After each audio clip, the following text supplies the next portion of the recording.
One question that's come up more and more frequently in recent conversations with parents and students, and particularly parents, is about how the college admissions process is changing these days. And it has changed radically in the last 25 or 30 years since most parents went through it themselves. And it's changed significantly even in the last 10, 15 years. And of course, COVID-19 and our global pandemic have accelerated some of these changes and given us some insight into what we might expect in the future of college admissions. So, in order to help students to prepare their best applications in the context of, the industry as a whole, the field as a whole, I wanted to make this video to provide my own perspective and guidance in regards to navigating the changes in college admissions and what they mean for you as a college applicant or as the parent of a college applicant. So to start off with, it might seem that college admissions is becoming increasingly a black box where you're just guessing at how decisions are made.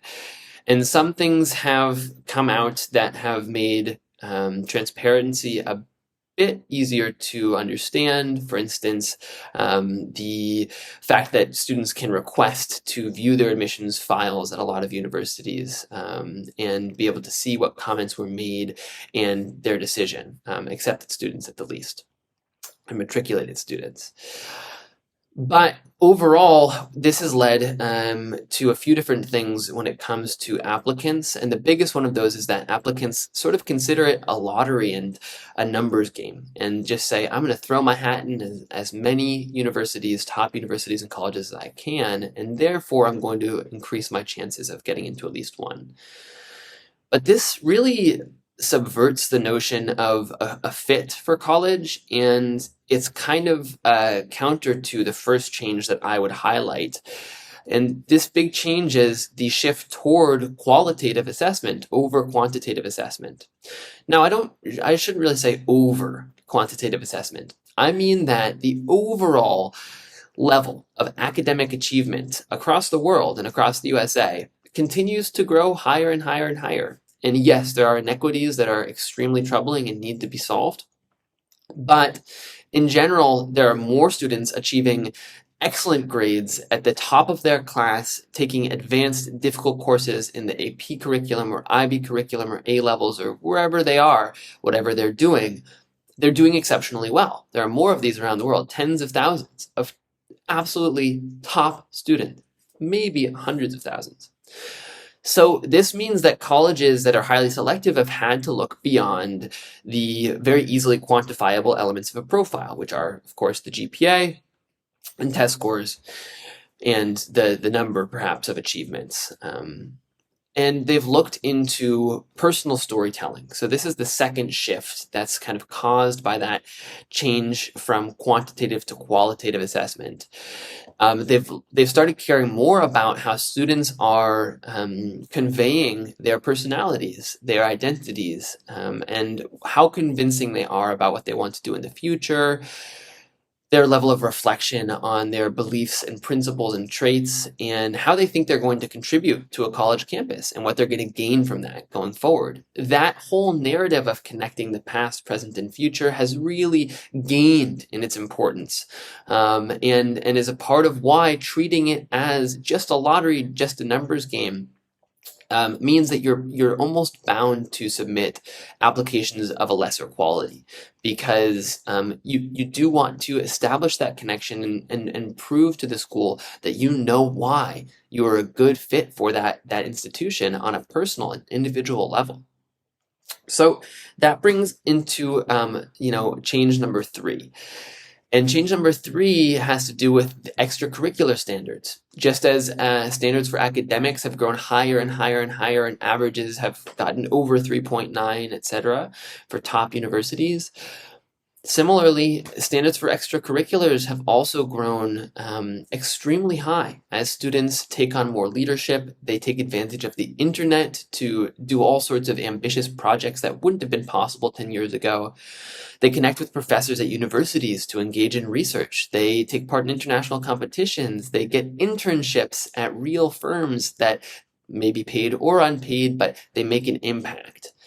these types of leadership experiences, of extracurricular experiences, and of course, we have other videos that cover those in depth and how to approach them, but these are now becoming, not quite expected or given among applicants to these top universities, but they are very, very, very important to show engagement in a community. And they absolutely can be something important to you and you specifically within the people, the local community that you're in, or a broader community that you're a part of. But the point here is that students are, now increasingly creating real impact beyond academics, beyond school, when they're teenagers.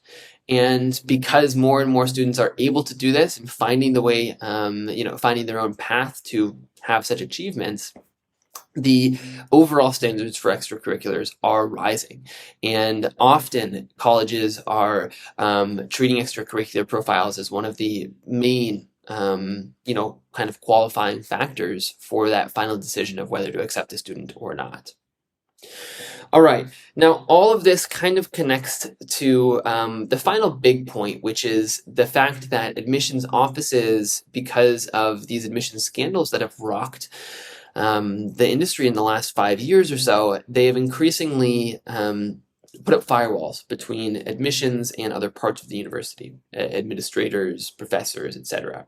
Now, of course, there are systems for reviewing supplemental materials and portfolios in which they must involve faculty members, but the whole concept of having someone put in a good word for you, an important or influential figure on that campus put in a good word for you, that was still pretty common 10 or 15 years ago for students that were connected, that had this privilege and this network that allowed them to do that.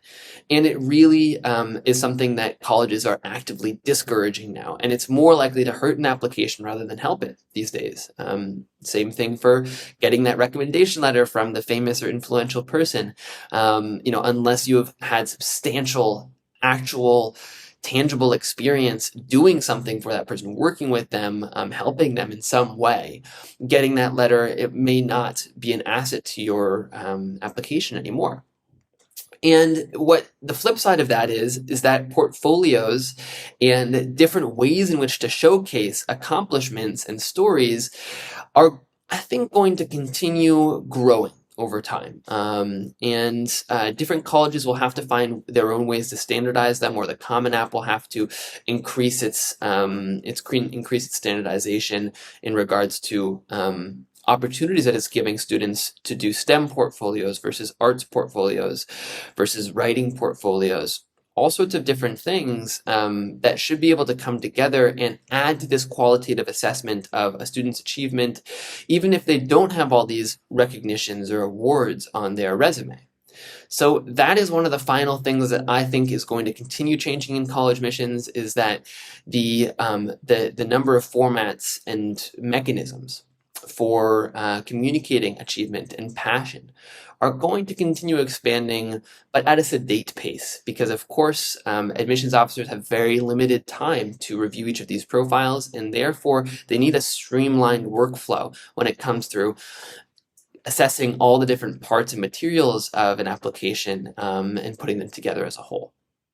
So I hope that if you are watching this as a parent or a student, it's been a helpful sort of primer going into college applications on how the macro level changes in the industry might affect your own application strategy and your ability to find those best fit schools and to show them that you really belong on that campus.